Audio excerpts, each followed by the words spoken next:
पंजवी पट्टा एक बकरा जुमेरात दी लास्टा पारी वे आज धमाका पर लाइक शेयर में टिका के करो उतो नीला बटन फॉलो ना करे उकुला दम दबाओ क्योंकि देखो ना लोग तो कोई में दिखे मैं आज इको पट्टे खवा के तो खुराक न देना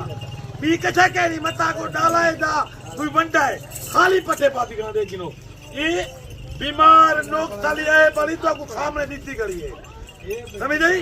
ये जेरी चीज तो आपको दिखेगा था एक एक चीज की गारंटी होती पंजवी पट्टा एक बड़ी ये चीज है ना नंबर में लेकिन 0346 58 जे कार्गो की नर तो मेरे भाई का भी नंबर लेकिन 0333 621 87 88 हुण कॉल करो टोकन बयाना भेज दो शाम तक पहुंच दो जुमेरात की पहली ऑफर वाला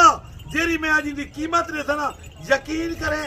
पूरी जमीन जितना बैठा होते जमीन ही धड़कन पाए उतरा कीमत सस्ती रहती।